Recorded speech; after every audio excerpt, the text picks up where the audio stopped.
Welcome back to another episode. Today we're just going to be looking at the portfolio's quarterly performance to date and giving you a quick summary of its performance and then provide you with a brief outlook for the coming months. So if we take a quick look over here and look at the portfolio value, we can see that we're currently sitting at $62,000.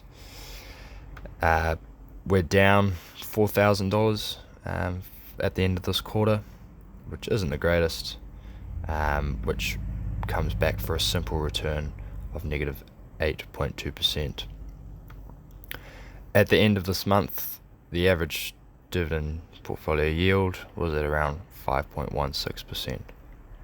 So in total for quarter one, we earned $568.31.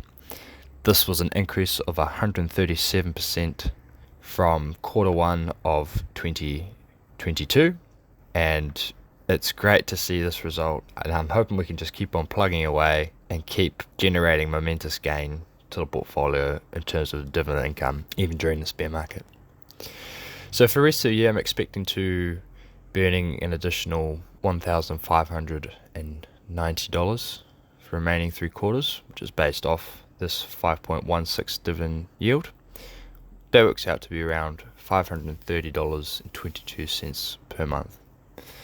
In truth, though, it's probably going to be a little bit more than this, as we will be topping up my account weekly by $250 until the end of April, as I do plan to travel. However, if I do come into any spare money, I will definitely be investing it straight into the portfolio. So from January 2023 to April 2023, we managed to contribute a total amount of $4,544.40. Now, $3,983.16 was from top-ups out of cash earned at my job, and then the remaining $561.24 was from the dividends reinvested. So we had 46 different payments from 34 companies. The biggest payment we received was from the India Fund, who paid out a total amount of $115 in early Jan. Now, my highest grossing day was on January the 19th, where I received $123.02, and this was made up of $115 from that India Fund payment we mentioned, and then an additional $8.02 from Horizon Capital Corp. Over the first quarter, the average dividend payment was around $12.50 New Zealand. Now, based on a 40-hour working week, for a total of 520 hours of that first quarter worked, we figured out that my wage from the portfolio was around $1.08 per hour. Our worst performing stock this quarter was New Tech One Business Corp.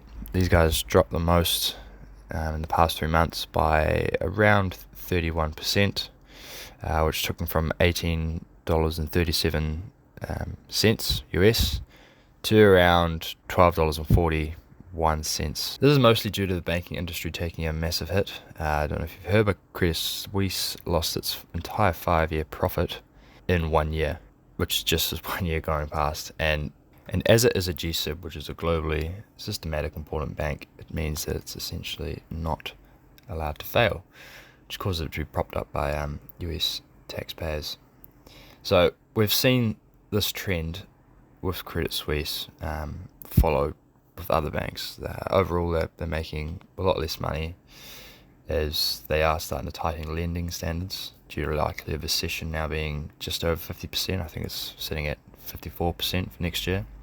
And obviously with a recession comes high default rates, which banks need to protect against, which unfortunately by doing so ends up hurting their profit margins, as they can't lend as much money out to consumers as there's less customers or pool of customers to lend to.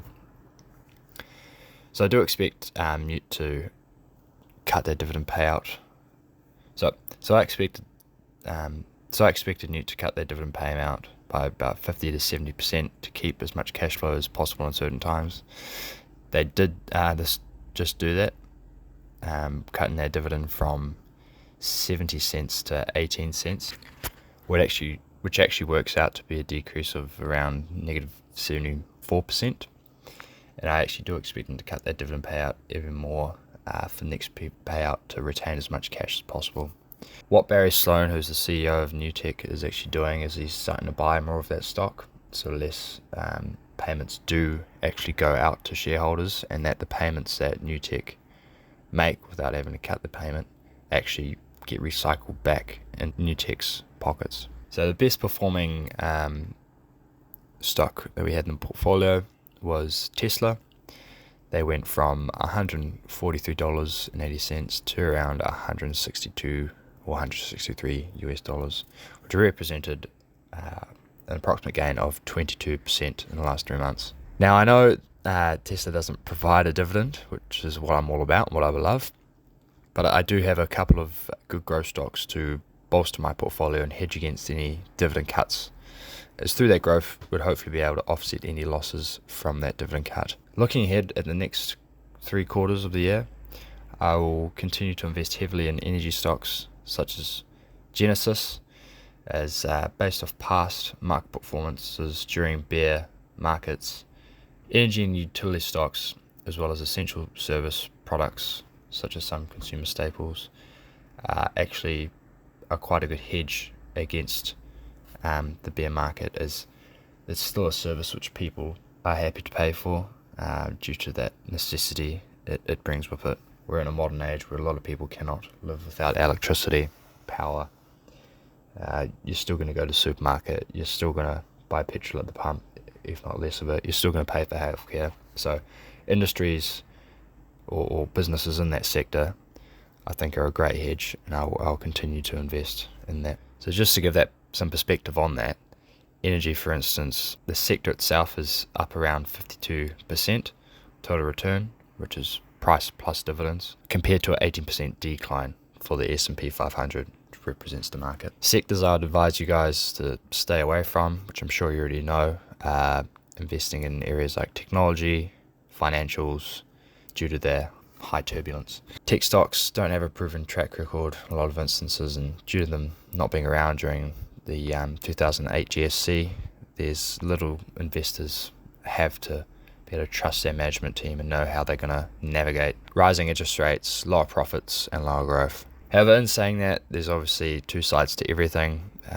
You can find great deals on stocks which have dropped dramatically. For example, some tech stocks I know have already dropped by 90%. If you find yourself on the positive side of a massive gain when the markets recover, if that company's still around, you'd have been wishing that you'd bought more of that stock. So if you can find a business like that with a great moat and the possibility to recover, then yes, by all means invest. But me, I like to play it a little bit safer, invest in those stocks which I know are definitely going to recover from market's end, those which have been around in the 2008 GFC, those which have a good market cap, have a good balance sheet, they've got a bit of cash to bolster themselves, and that they've got a good business moat that a lot of other businesses can't replicate what they're doing. That's a quick summary.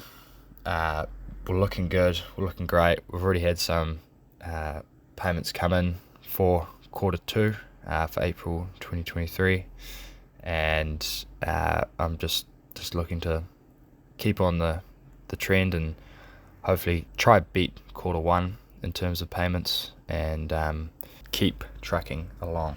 Just a short one today, guys. Hope you enjoyed it, and I hope to see you in the next one when we start talking about the month of April and the dividend payments we got paid. Enjoy.